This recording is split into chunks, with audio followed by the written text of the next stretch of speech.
This episode is brought to you by LifeLock. During tax season, your personal info travels to a lot of places. Between payroll, your tax consultant, and the IRS. If your W-2 gets exposed, that's just the ticket for identity thieves. That's why LifeLock monitors millions of data points every second. If your identity is stolen, they'll fix it guaranteed or your money back. Don't let identity thieves take you for a ride. Save up to 40% your first year. Visit LifeLock.com/podcast. Terms apply.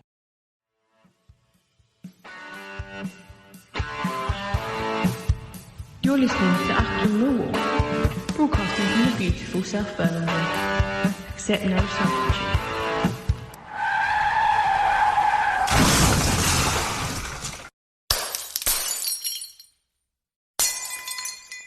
Hello dear listeners, welcome to Achtung Millwall. My name is Nick Hart, and that crash bang wallop was the sound of the positivity only policy that I instituted just a couple of weeks ago on this very show. All crashing down in a tumble of smashed glass. I love the sound of breaking glass.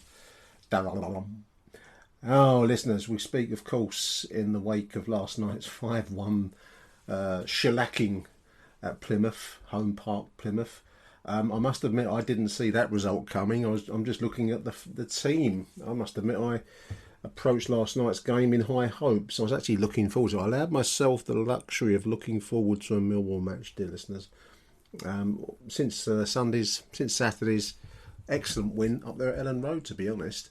But last night was one of those games that it's been described as a bad day at the office. It was just a complete shambles of a performance. I don't know.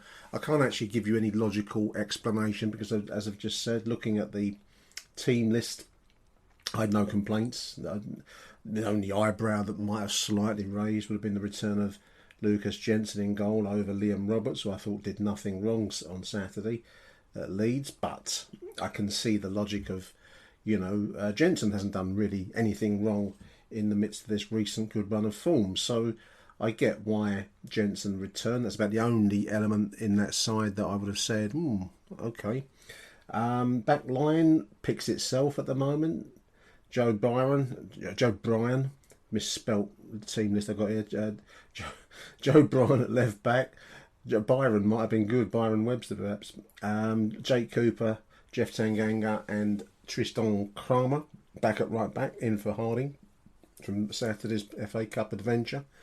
In front of the back line, the old faithfuls, Jules Saville, Casper Denor. Going forwards, a very exciting looking attacking threesome, I thought, which is Aaron Connolly, Luke Cundall, and new boy Camille Negley. Up front, the big Serb, Mihailo Ivanovic. Couldn't really pick any, and with pre-game I'm talking about here, listeners, I couldn't pick out any elements there that I wouldn't have picked to start off with. Instead, we got a most insipid performance. 2 goals down inside 8 minutes, and really, I mean, the story of the game in a nutshell is that we were second best at everything in all departments across the board. One bright spark, because I'm trying to look for what's left of my shattered positivity, listeners. The one bright spark being for me that Camille Negley looked like a very quick, fast player. He didn't really make a huge impact, but he made a bit more impact perhaps than the rest of his teammates. 502 Lions went down midweek to Plymouth to be served up the most bland, insipid fare down there. I take my hat off to that whole 500. Hardcore, real hardcore. Plymouth away, one of the longest journeys in the league. I haven't done the mileage count, but it's the equal of any northern outposts that we have to travel to. Cold night in Plymouth, and they were obviously with their tails up on the back of that excellent win in the FA Cup over Liverpool. I don't think we were prepared for their fast style of push and move, and they were committed. They won every tackle, it seemed to me. Any loose balls were picked up by green shirts. They fully deserved their victory, and I thought they played quite well.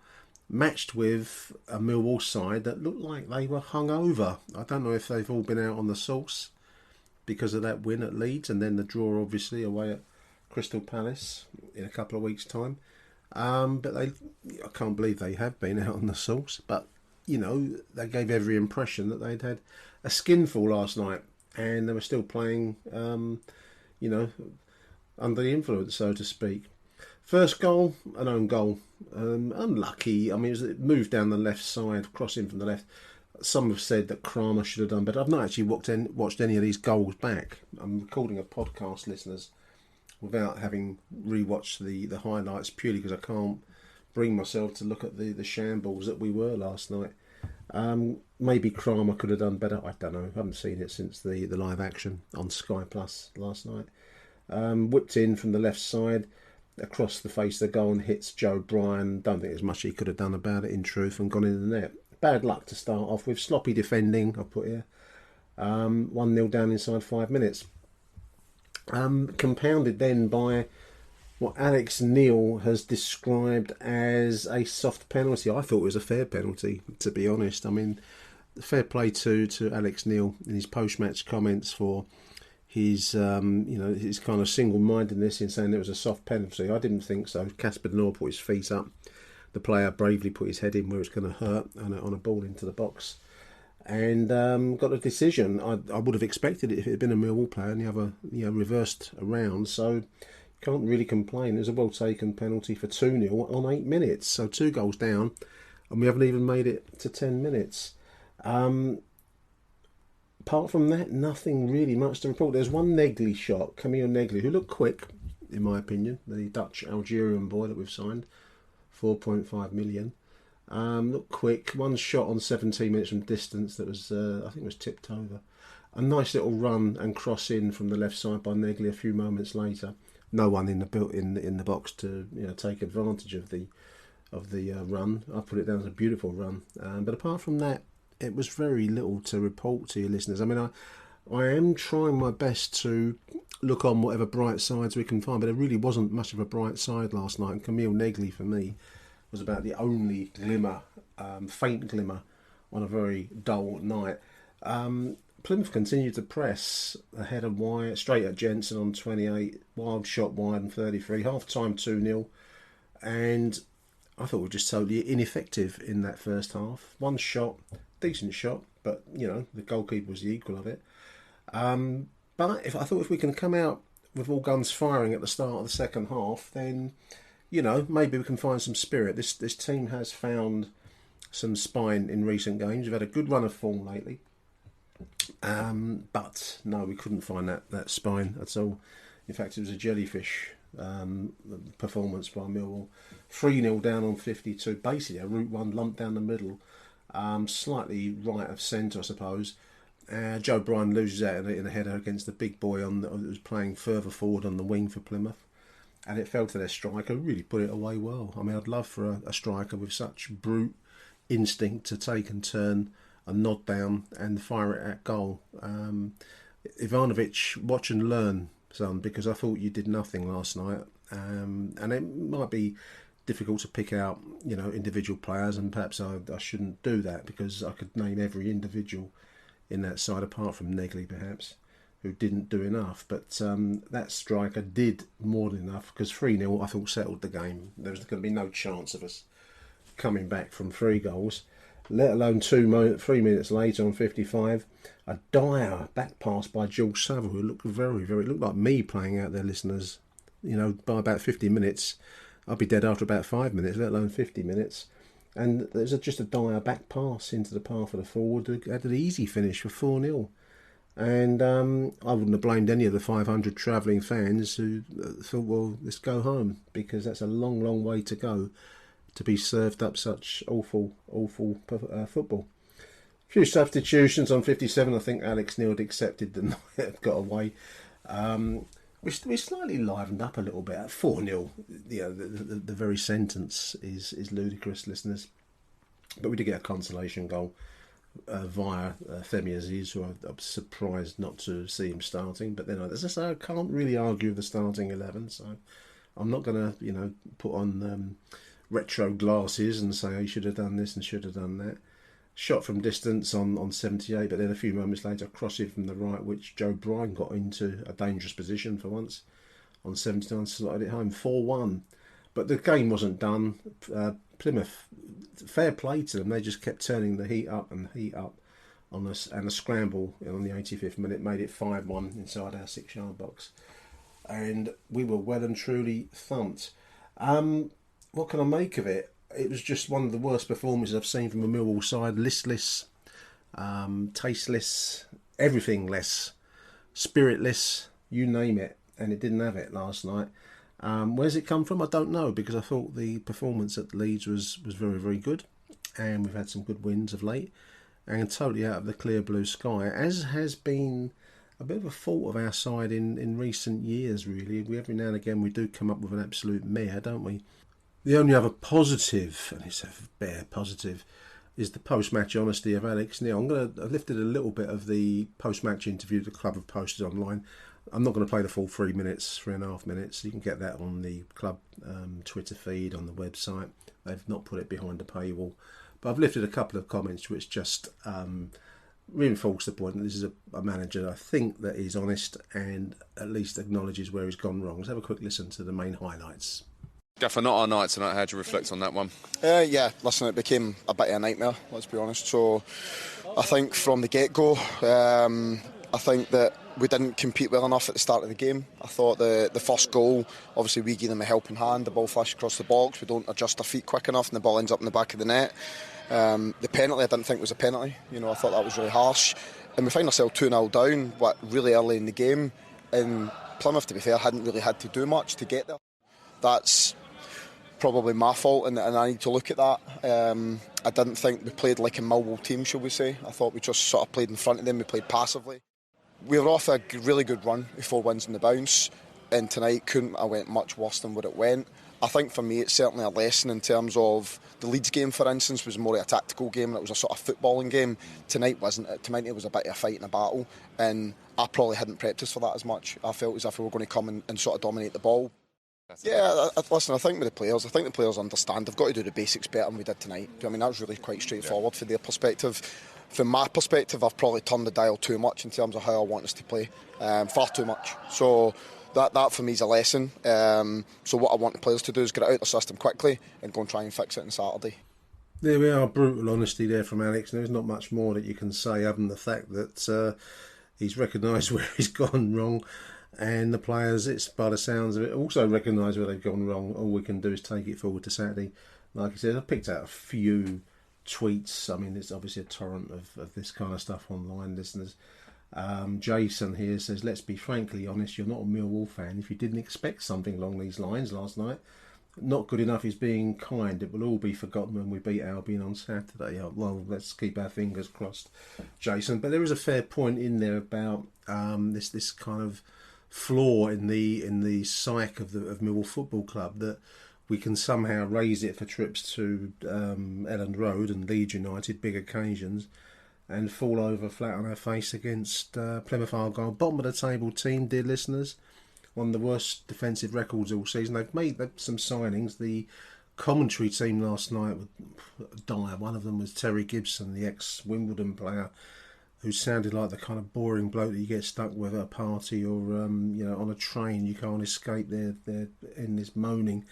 So yeah, I mean, he made the point that they've made some decent signings. Katichu, I think, was the hero of Saturday's or Sunday's win over Liverpool. I thought it was a standout player last night. They really took their energy from that cup win over the Scousers to last night, which I think most of us, me expected them to be, struggle on that front, but they did it well. Adam Coyne says, poor first 10 minutes screwed us up for the rest of the game. Had no luck down the wings, but we didn't seem to have a plan B. We were silly to think anything else would happen at the bottom of the league. Come on, you Lions, he says. Matt Richards, not going to go overboard. 3 awful basic defending mistakes, says Matt. Jekyll and Hyde, says Reginald Perrin. But one that did pick out here, Steve Evans. I think I agree with you here, Steve. I think we can all agree that any playoff hopes were pie in the sky after tonight. I think, we've had a good run of form, dear listeners, and we played well recently. And last night was an utter mare. Where does that come from? I don't know. I would imagine that Alex Neil would expect better out of his players, some of the senior players there. We'll see, what happens. Hopefully, once we've achieved relegation safety completely, we're maybe 10 points off of that at the moment. The commonly denominated 50-point mark is 10 points away.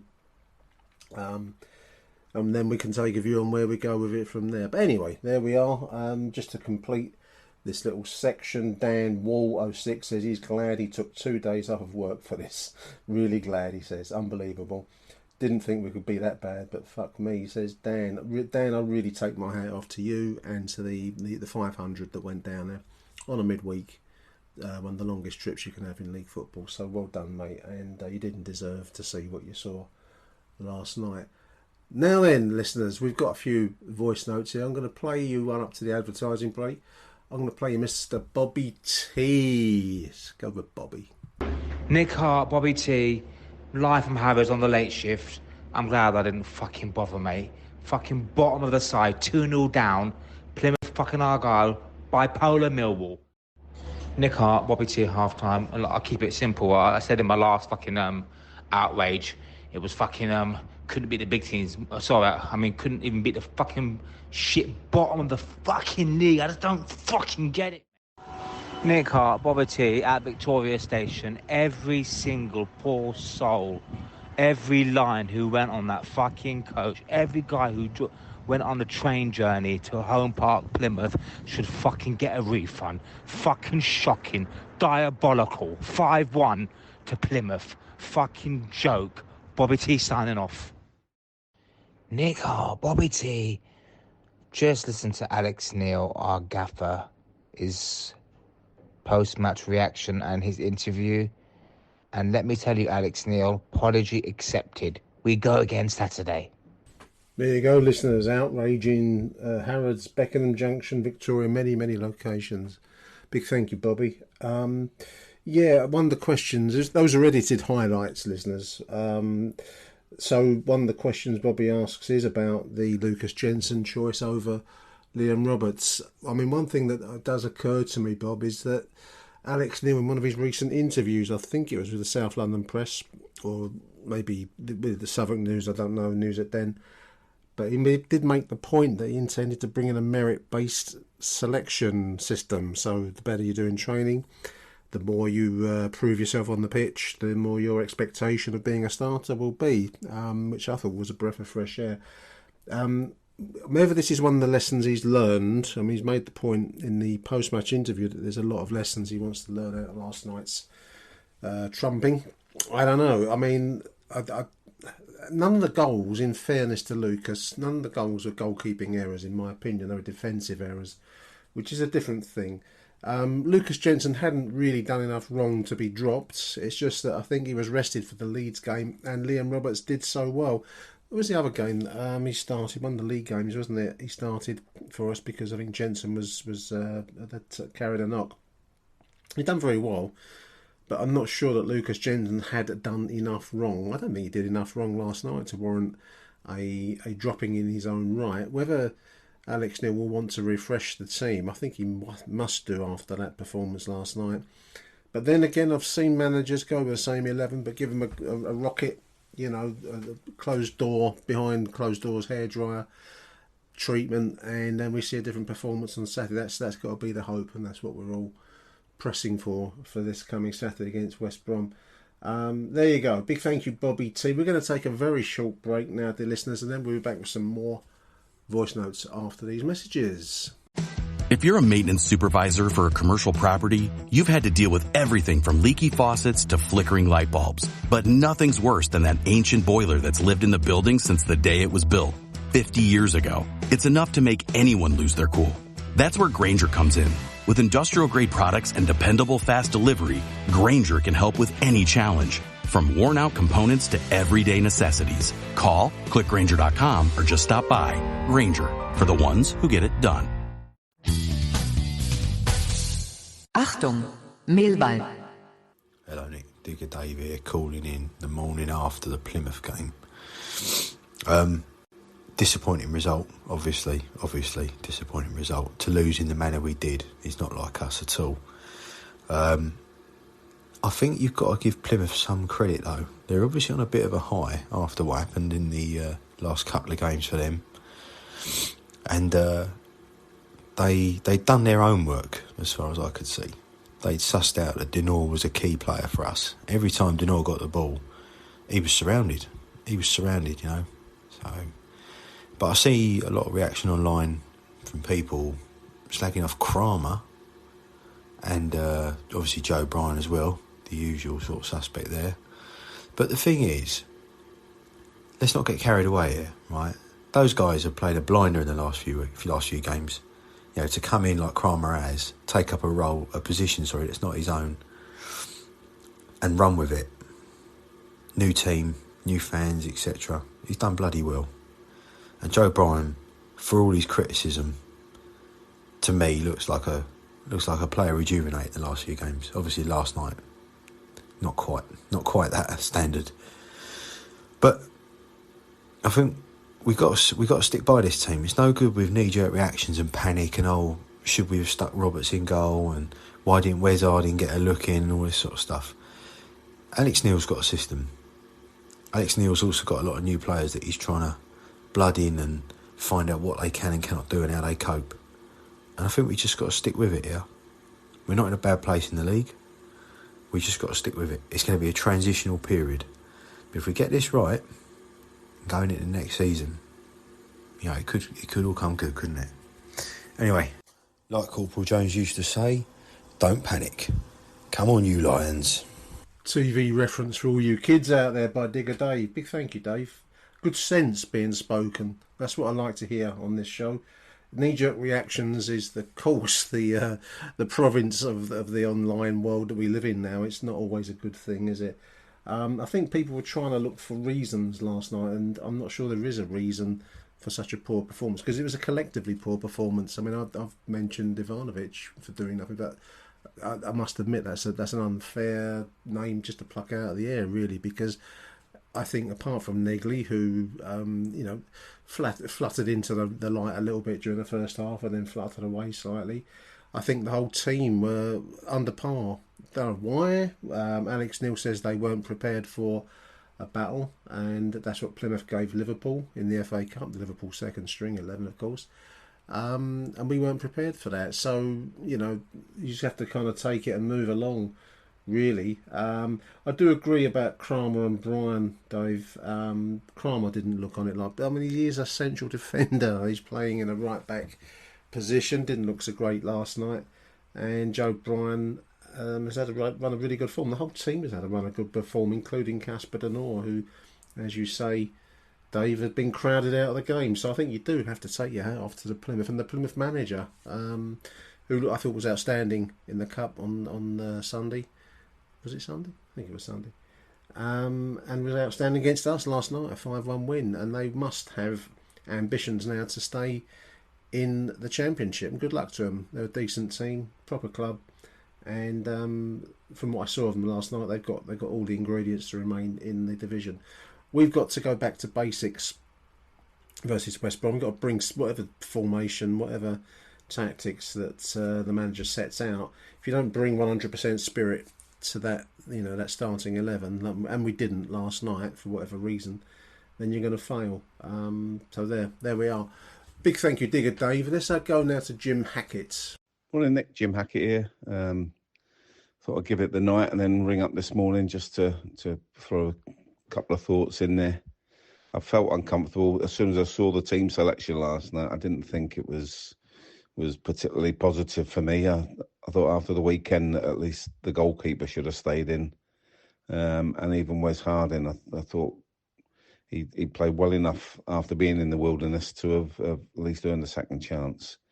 And the rest of it, I think if you've got a lad who just scored 2 goals, I'm not sure why you would leave him out the following game. It's a throwback, that, isn't it, to the Holloway years. But again, I think you've got to give Alex Neil the benefit of the doubt, because he's relatively new to the club. He's trying now to find his best system, and you know, hopefully he'll get there eventually. But the start last night I thought was absolutely woeful. We just didn't quite look right. The passes weren't going from player to player. They were giving the ball away, and without going into all the goals, the first goal for me was the killer. When Kramer came out with the ball, when he first came into the team, he would have run with that and ran with it and ran with it. Yesterday, for some reason, he tried to pass into an area where there didn't appear to be one of our players. They've turned the ball over. It's gone across, and then Cooper, with his extraordinary legs, misses it. Brian, with his I can't say quick feet, because he has got quick feet generally, but the fact that he was rooted to the spot and it just bounced in off him was disappointing. But then the second goal was even worse. Why, when the opposition have a long throw, or not even a long throw, because a bloke couldn't launch it that far, why would we bring our centre forward back to defend when we got the likes of Cooper, Tanganga, Kramer, all those who could win the header? As it was Mihailo won the header, but he knocks it straight down to their player. Instead of getting a good defender's clearance header in, he's played a little flick down, and there's absolutely no reason why he would have done that. And, when you go to the coaching manual, defensive headers, you don't head the ball like that. And I'm not blaming him. He shouldn't be back in there. He should be up the field so that if we do clear it, we actually go forward. So, for me, that was the death nail, because whether it was a penalty or not a penalty, we shouldn't have been given them even a sniff. And you can't say Plymouth were a good side. You've got to say we were really woeful last night. Everything that we could have tried or wanted to do just didn't come off at all. I'm not going to go through all the players because it's churlish. It was a bad night for everybody. But I think Alex Neil has had his arse kicked there, because maybe he thought he was a little bit too clever and could tweak little things here and there, whereas in reality, we can't play, this pretty tippy-tappy football that seemed to be on the agenda again last night. We'd got out of that. We were a little bit more direct with quality. Now, last night watching that, they've gone back where they want to play football in every little area of the pitch, and it's absolutely crap, because you saw what not even a half-decent team like Plymouth could do to us, when we don't get it right. You can go through all last night's team, and it's just, disappointing all the way through. Where he goes now, I think, as is the Millwall way, we'll get to Saturday and we'll probably nick a win and everybody's been back to sweetness and light. But that was disappointing last night. It doesn't disguise the fact that we've had a good run over the last month or so. And I think Alex Neil, in his interview after, was quite honest about that. He's took the blame for it. But I do think it's a bit galling for the supporters that did travel down to Plymouth to have to watch that.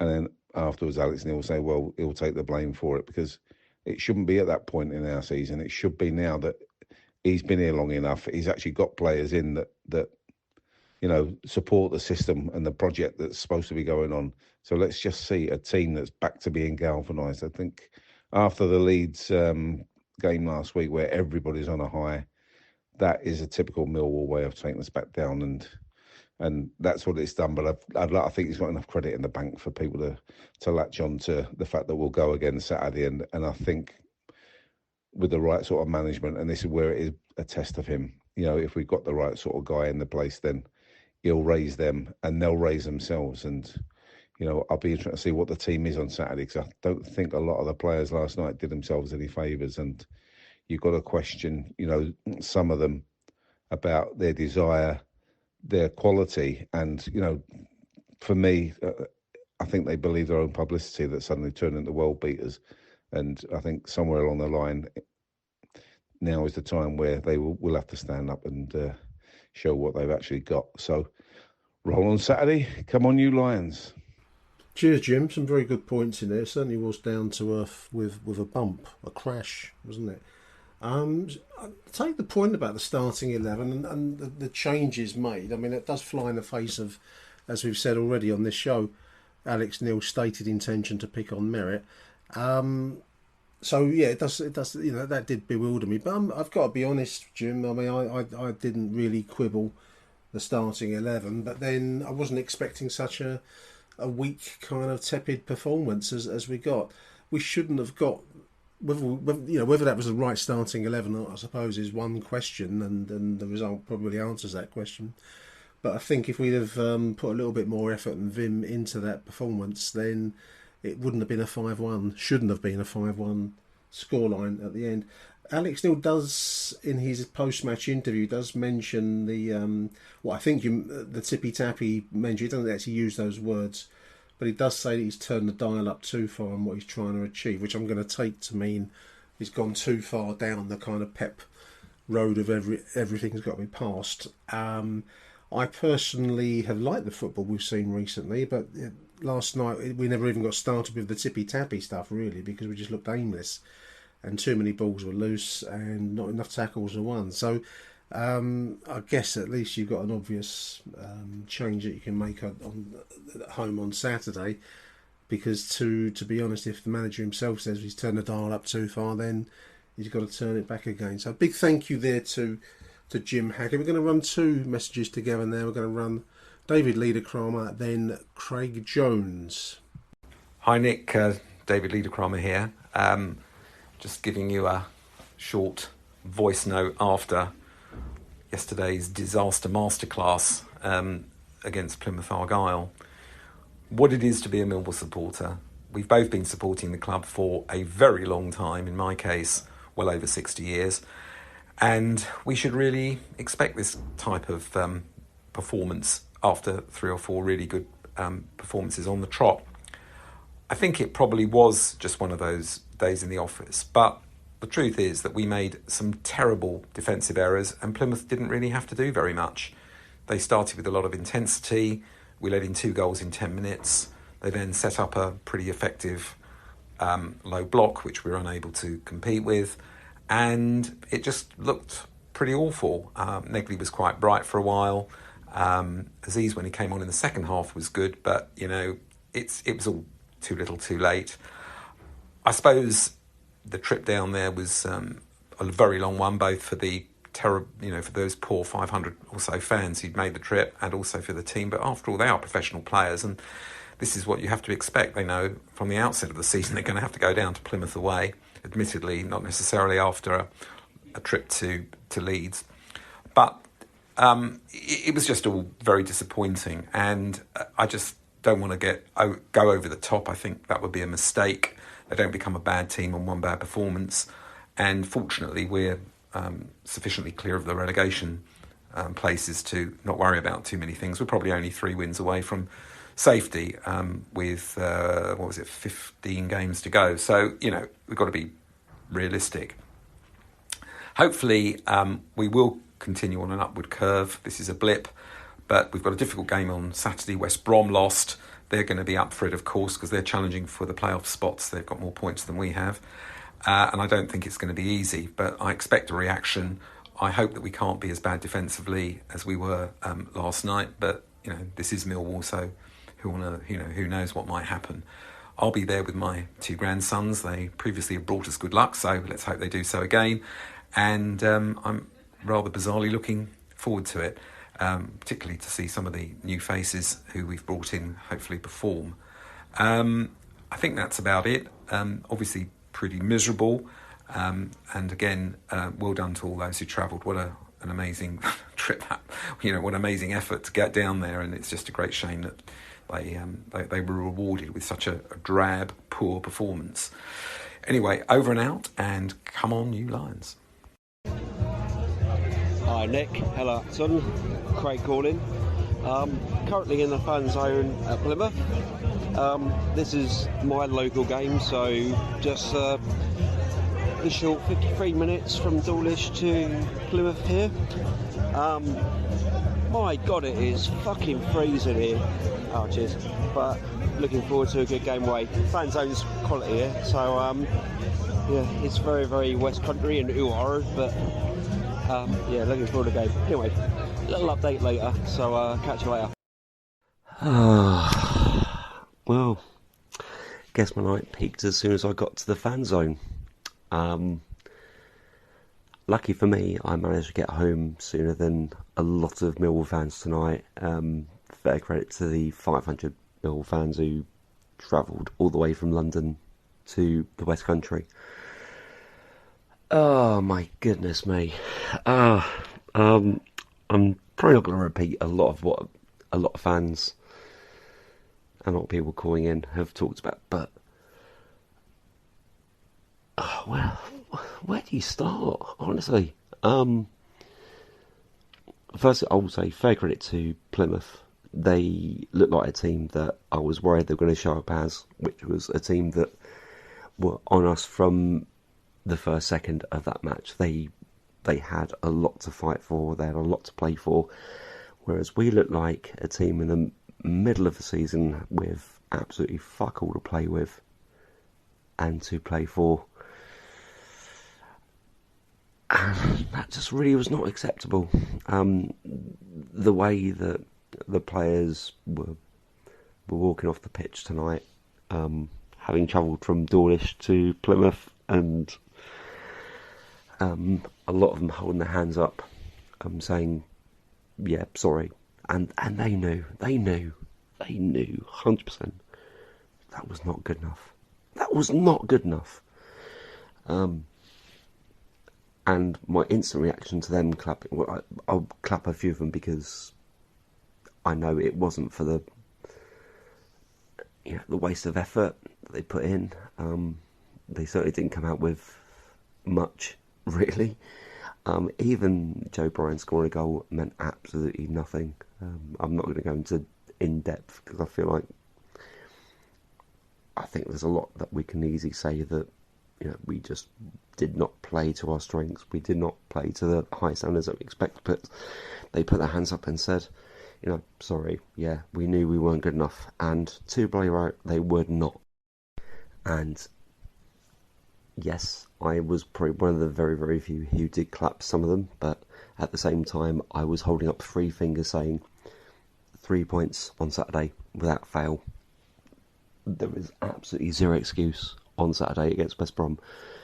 You cannot put in a performance like that against Plymouth, regardless of where they are in the position of the table.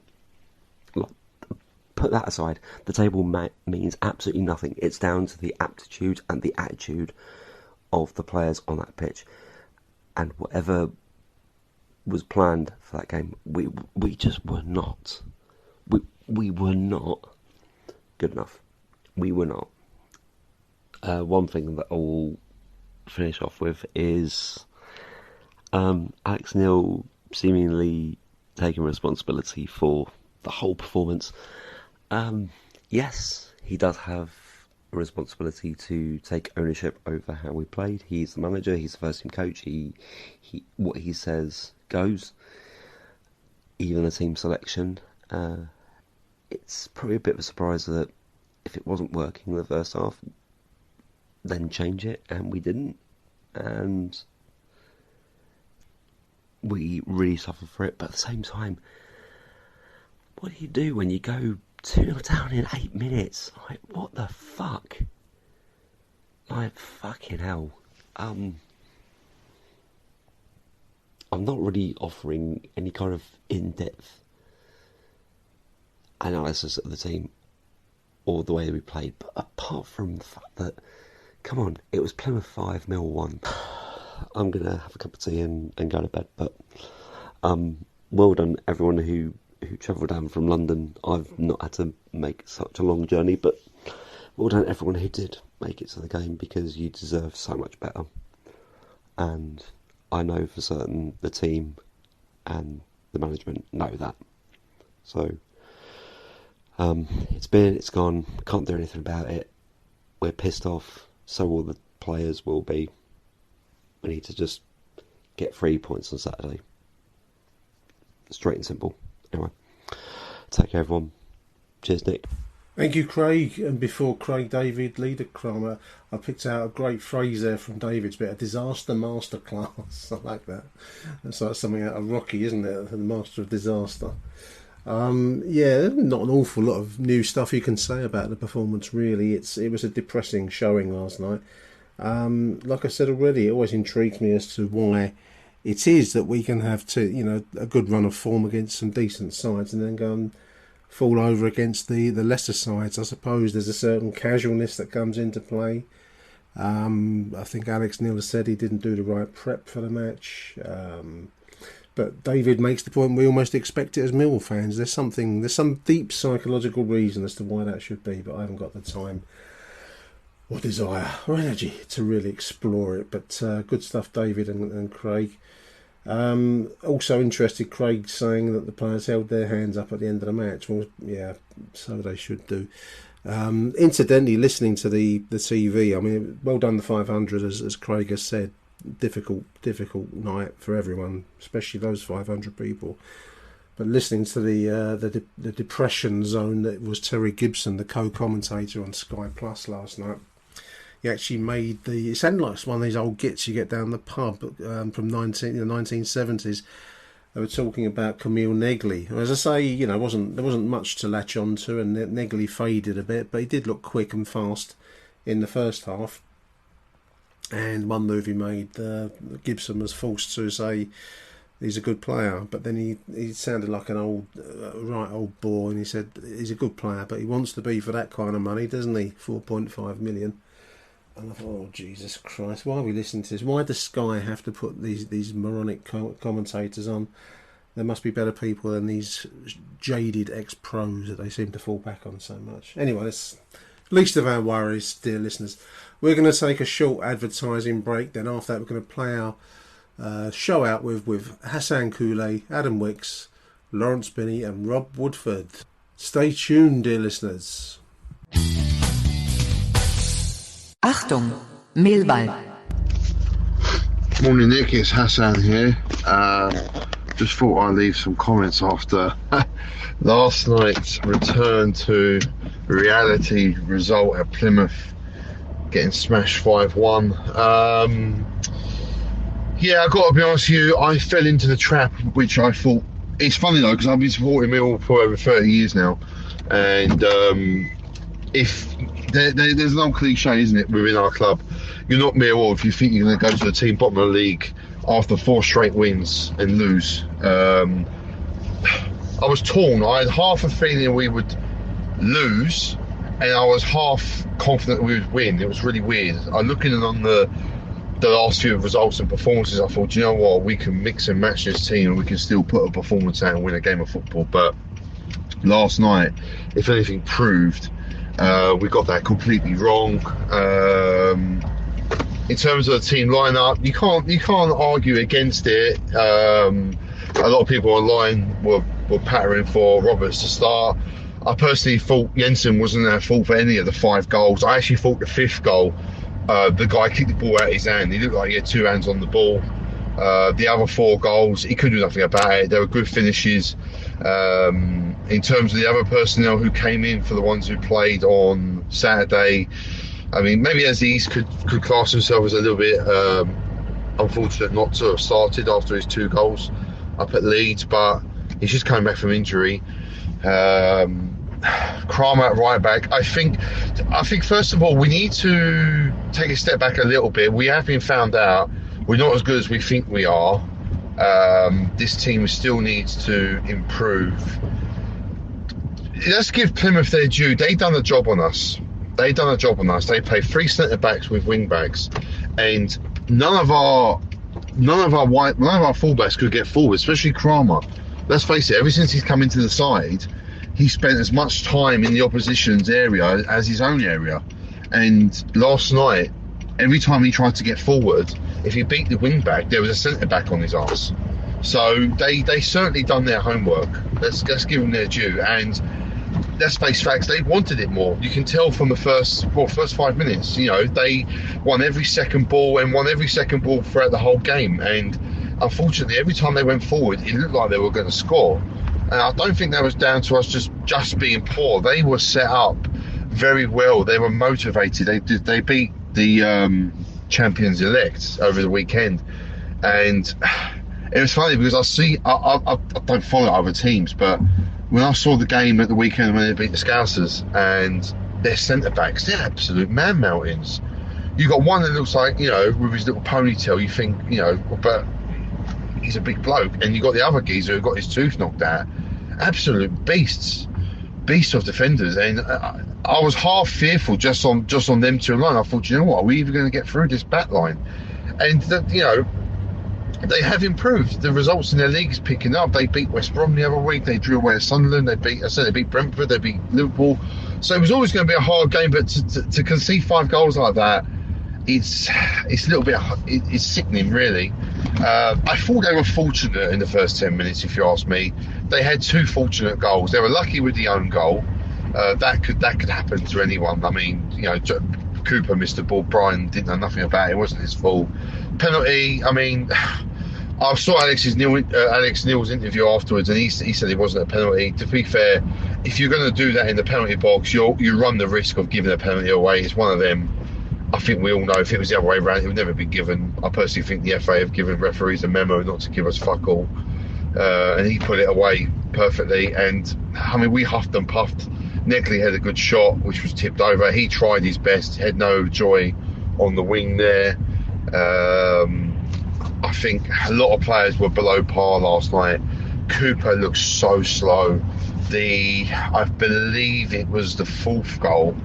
Saville give a hospital ball to Cooper, but he looked, when he turned, I shouldn't laugh, he looked so slow trying to get the ball. I thought it was in slow motion. The ball was closer to him than it was to the Plymouth striker. The Plymouth striker had to run behind Cooper to fetch the ball. He's so slow, but it was one of those nights. I mean, no one really. Ivanovic, he got absolutely bullied by those 3 centre backs. The only one thing I'll say on Ivanovic, he needs to learn how to anticipate a bit more. There was a few moments last night where the ball got pumped up to him, and he was just nowhere near the ball. As I said, the Plymouth centre backs, they certainly kept him quiet. He had no joy up front at all, but there was little moments where the ball was put forward and the lack of anticipation to expect the ball to come to him, let him down. But that might come with age. Negley done his best. He was in the first half. He was only one, apart from Connolly. I thought Connolly played well. And the other thing with Plymouth, again, giving them more credit. Every time Connolly got the ball, even Negley, there was always 2 players on him, always. And I thought at half time he would. I thought, well, Kundal, that was probably his worst game, to be honest with you. He was very quiet, very ineffective. Was that down to him? Was that down to, again, Plymouth and their tactics? Probably a bit of both. But I would have put Connolly in the middle. I would have put Bangura Williams out wide. I think Bangura Williams is the sort of player that if 2 players are around him, he can get his way out of trouble. I'm surprised Alex Neil didn't do the changes at half time. So that was that. I actually missed I missed our goal. For some reason, the Sky Sports stream dropped out. But I was listening to the interview with Alex Neil after the game, and it's quite refreshing to hear the honesty. He held his hands up, and I think he said he prepped the team to have a football type of a tactical match, a bit like maybe QPR last week. And to be fair, he got it wrong. Plymouth, they won it on hard work and effort and the will to win. It wasn't. You could say it was a tactical masterclass in the sense of the way they set up, but their hard work and their discipline got them over the line. And unfortunately, we just weren't at the races. But again, I fell for that trap. I was buzzing after we beat Leeds. I was absolutely buzzed. I was watching the highlights over and over. I was listening to every Millwall podcast out there. Obviously, your one, number one. But this is definitely a comeback to reality, really. And as they say, don't get too high when you win, don't get too low when you lose. And I certainly got high when we won over the weekend against Leeds. And at the moment, I feel pretty down. But that's the reality of being a Millwall fan, isn't it? The ups and downs. But let's try and have a response on Saturday. I know West Brom, they lost last night at home to Blackburn, so they're going to be looking for a response. So let's get in front of our own crowd and let's try and get this run back on, because we have been playing well. Let's not let one bad result ruin all our hard work. We can let's get back to the den and get this show back on the road. All right, Nick, all the best, mate. Bye. Evening, Nick. Just Adam Wicks leaving my thoughts after this evening's 5-1 defeat away to Plymouth. I think firstly, I feel terribly sorry for anybody that's made the journey down there.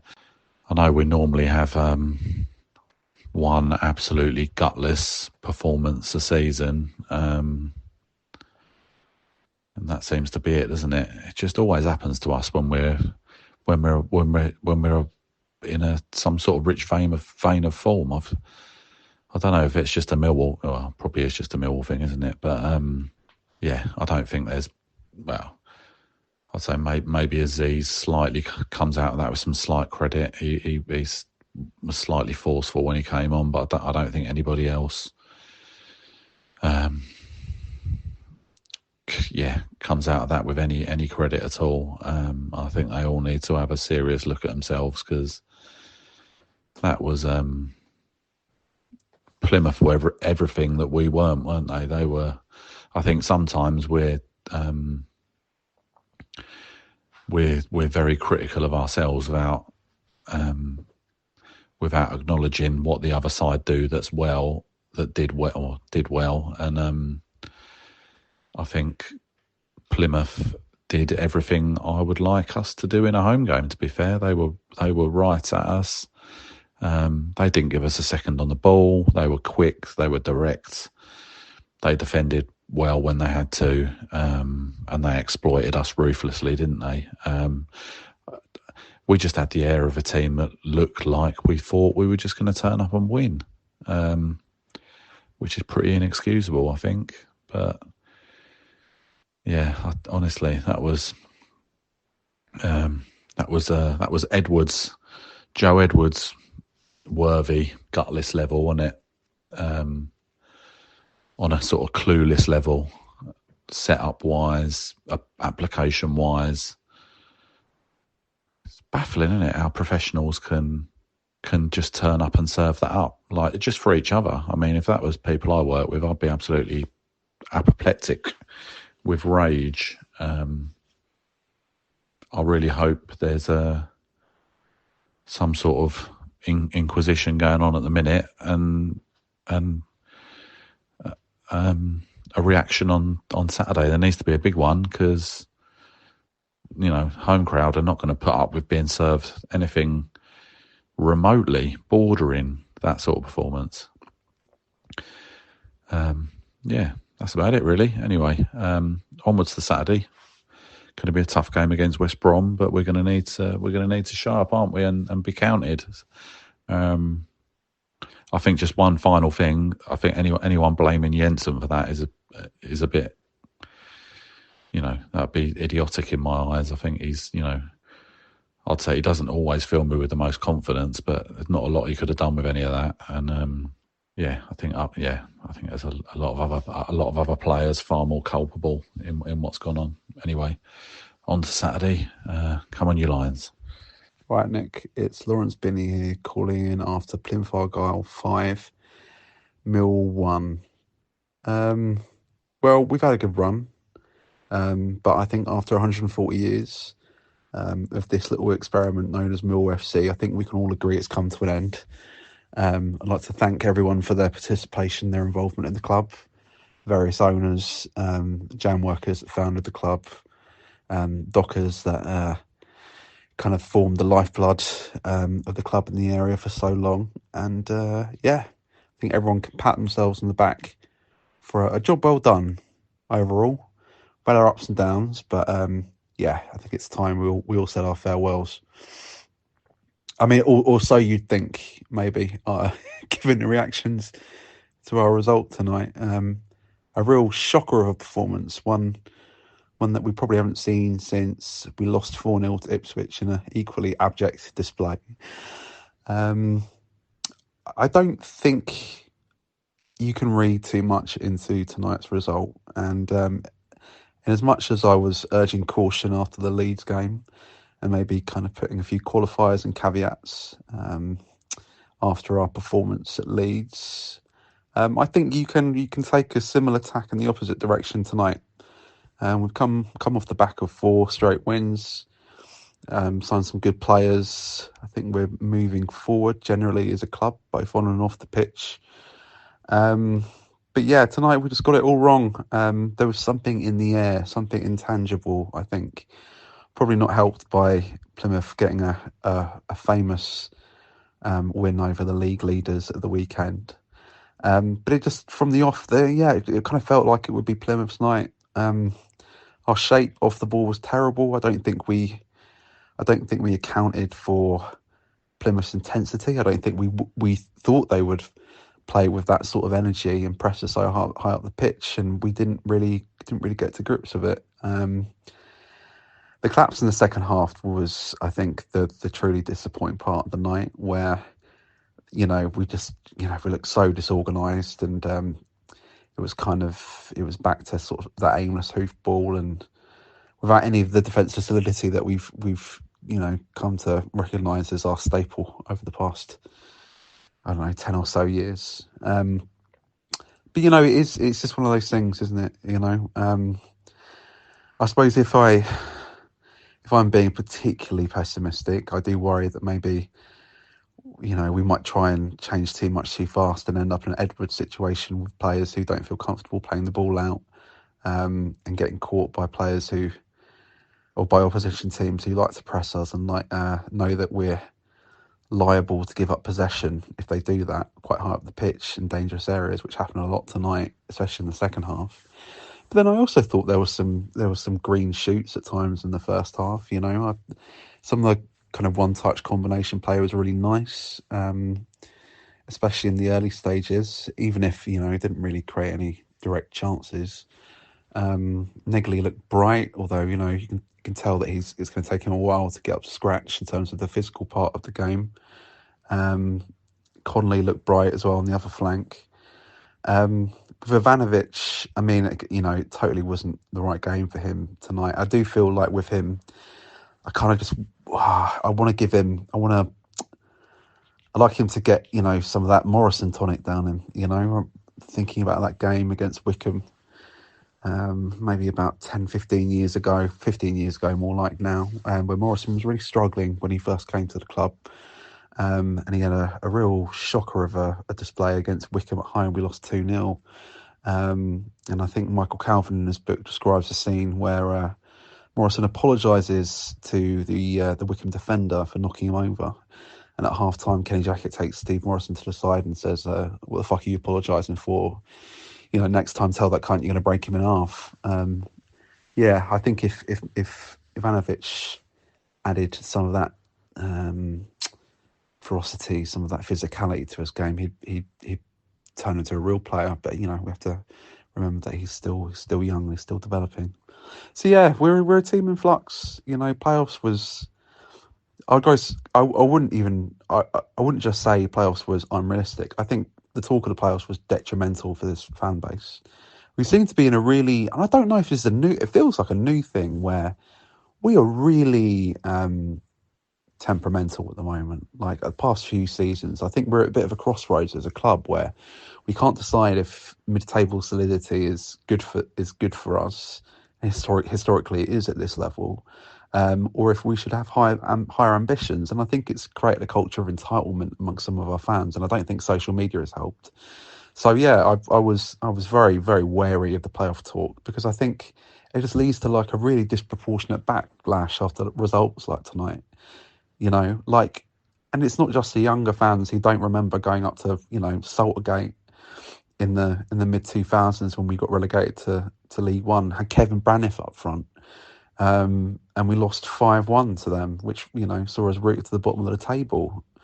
It's the older fans as well. The older fans are just kind of buying into this kind of bipolarness almost, and it's concerning because it's it poisons the atmosphere around the Den, and I think our atmosphere has suffered a little bit. We see ourselves more as consumers rather than supporters now, and it's a little bit worrying. But on the pitch, I think things, despite tonight, things are looking up, things are positive, and I won't be at the West Brom game, but because I'm away on holiday. But looking forward to hopefully making the Palace game, and let's hope we can rectify tonight's display with an evening or a more likely an early day, midday kickoff to remember. All right, cheers, Nick. Bye. I can't give too much of a reaction to that, Nick, you know. The word bollocks comes to mind, doesn't it? But look, it's a mighty crash back down to earth. And maybe it's what we needed. You know, I've seen so much shit these past few days on social media sites about the playoffs. Let's get it right. We simply aren't good enough for that. You know, maybe we will be in a couple of seasons once the new manager has time to work with his team. This season has always been about staying up. You know, we currently have 40 points. That's 4 wins short of what we need to survive. We now have a very difficult home game, followed by 4 consecutive away games. Let's have a reality check here. Let's manage our expectations, eh? A near full house is expected on Saturday. We need a reaction. Let's steady the ship. I don't care if we get most of the points we need to stay up in draws, to be honest. A bit like chasing the runs in a one-day match, isn't it? Let's get them in singles. Come on, you Lions. Keep it on the island wall. Yeah, I've cancelled my drinks order at the Green Man, Rob. I emailed them for get early, drinking ready for the playoff game. But I do agree with you, Rob. But it was always going to be a bit previous, wasn't it? I mean, Lawrence, I think, said the same thing. The social media entitlement. That's a very interesting point. Some very interesting points been made across the show by our contributors. Do we have an entitlement? Is it a younger generational thing? I don't buy into all this stuff. I think Millwall fans have always been extremists in the sense of zig and zag. As we get a couple of wins in, we start dreaming, and as we get a couple of defeats in, we start dreading, because that's pretty much the lesson of our club's history. For the most part, it's been dread. We look downwards more than we look upwards. I mean, mid-table it will be a fantastic finish. It will be a record-breaking run in the Championship, second tier, as it's now called, or now defined.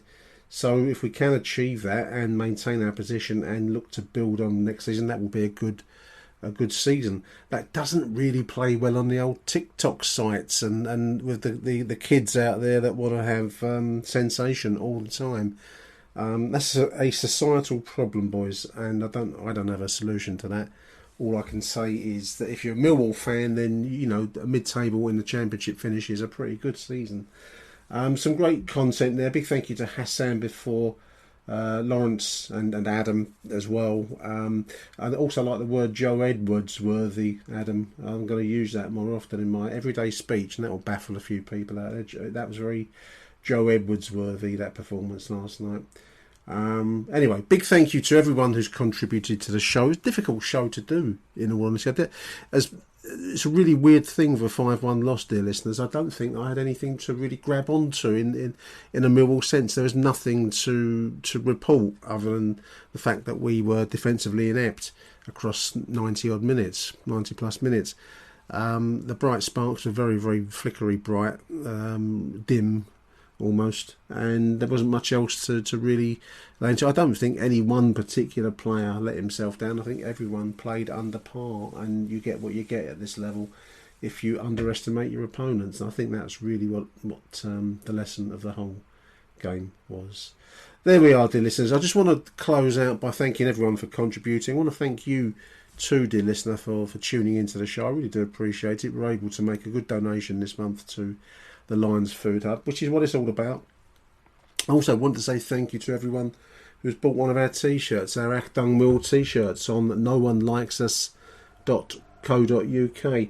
19 of them been sold. Martin's made a donation to the Lions Food Hub. As a result, each shirt that you buy generates £8 for the Food Hub. It's a fantastic cause, and I've got a lot of time for Kelly that runs it.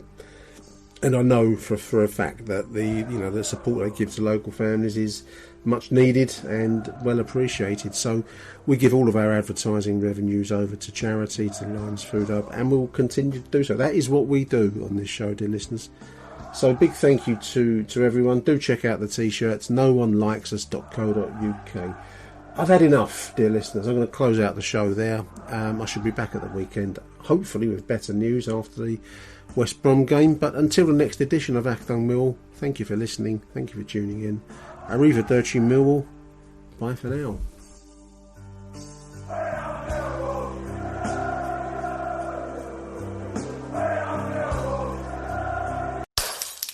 Oh Christ, that's that positivity zone busted again. Take 10.